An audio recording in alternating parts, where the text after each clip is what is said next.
You weren't difficult, you weren't too much, and you weren't loved the wrong way. You were emotionally neglected, and there's a difference that changes everything. By the end of this video, you'll finally understand why you spent your whole life wondering what's wrong with you, when the truth is, something was missing from the beginning, and it wasn't your fault. Think about the last time someone asked you how you were doing. You probably said, "I'm fine," even if you weren't. You smiled. You kept it light. Because somewhere deep down, you learned that your feelings weren't really welcome.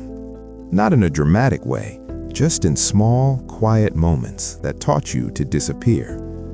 And if you grew up in a home that looked normal from the outside, no yelling, no chaos, just silence where something else should have been, this is going to make sense in a way that might actually hurt a little. This isn't about blaming your parents or calling yourself damaged. This is about understanding what emotional neglect actually is and why it's so hard to see when you've lived with it your entire life. Here's what emotional neglect actually looks like in everyday life. You don't cry in front of people. You handle everything on your own, even when you're drowning. When someone asks if you need help, you say no automatically before you even think about it. You feel lonely in a room full of people. You feel like you're performing connection instead of actually experiencing it. And the hardest part, you can't point to a single moment that broke you. There was no big event, no clear trauma. Your childhood might have even looked good on paper. Your parents provided for you. They weren't cruel. They just weren't there emotionally. They didn't ask how you felt. They didn't notice when you were struggling. And when you did show emotion, it was met with discomfort or silence or a quick change of subject. So you learned. You learned that feelings were inconvenient, that needing people was a burden, that the safest thing to do was to stay small, stay quiet, and figure it out yourself. Here's what happened inside your brain. When you're a child, your emotional world is huge and confusing. You don't have words for what you feel yet. So you need the adults around you to help you make sense of it. You need them to say, "You seem upset. What's going on?" You need them to sit with you when you're scared, to validate your frustration, to help you understand that what you're feeling is real and okay. But if that didn't happen, if your emotions were ignored, dismissed, or treated like they didn't matter, your brain did something brilliant and heartbreaking at the same time. It adopted. Your mind learned that emotional expression doesn't lead to comfort. It leads to nothing, or worse, it leads to disconnection. So you stopped expressing. You stopped reaching out. And over time, you stopped even recognizing your own emotions. They became background noise. You learned to function without them, to push through, to be fine no matter what. This wasn't a choice you made consciously. This was survival. Your nervous system learned to shut down the parts of you that weren't being met with care. And here's the part that stays with you. Even now, as an adult, your brain still operates like emotional needs are dangerous, like being vulnerable will leave you alone. Because when you were young, it did. So now, as an adult, this shows up everywhere. You have friendships, but they don't feel deep. You have relationships, but you're always holding something back. People say they want to know you, but you don't actually know how to let them in. You feel like you're watching your own life from a distance. You struggle with boundaries because you were never taught that your feelings mattered enough to protect. You overfunction in relationships, giving everything while asking for nothing, because asking feels terrifying. You feel guilty when you're not productive. You feel selfish when you rest. You feel like you're too much and not enough at the same time. And the loneliness, it's not just about being alone. It's about feeling unseen, even when people are looking right at you. Because you learned early on that the real you, the one with needs and fears and sadness, wasn't safe to show. So you built a version of yourself that's easier, quieter, less complicated.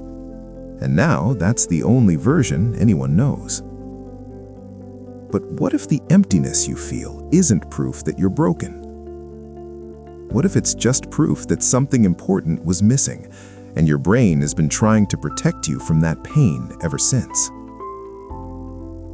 Here's what helps, and I need you to hear this clearly.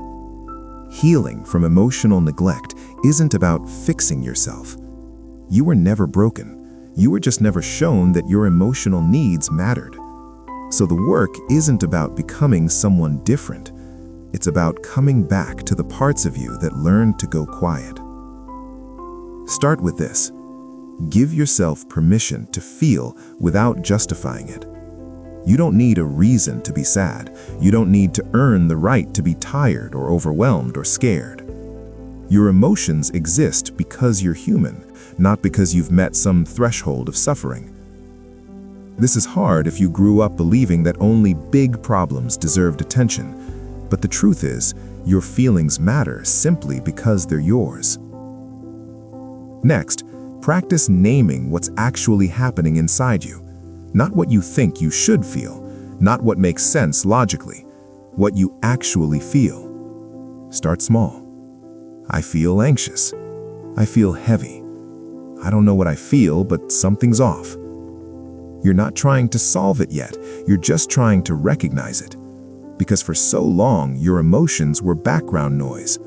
Now you're learning to turn up the volume just enough to hear them. And here's a big one. Start noticing when you automatically say, "I'm fine." Notice when someone offers help and you deflect. Notice when you're struggling and you don't tell anyone. You don't have to change it right away. Just notice it. Because awareness is the first step towards unlearning the belief that your needs are a burden. You might also need to reframe how you see your past. This doesn't mean vilifying your parents or rewriting your childhood as terrible. It just means acknowledging that something important was missing, even if everything else looked okay. You can love your family and still recognize that they didn't meet you emotionally. Both things can be true. And finally, and this is crucial, start building a relationship with yourself that's based on presence, not performance. You don't have to be productive to deserve kindness.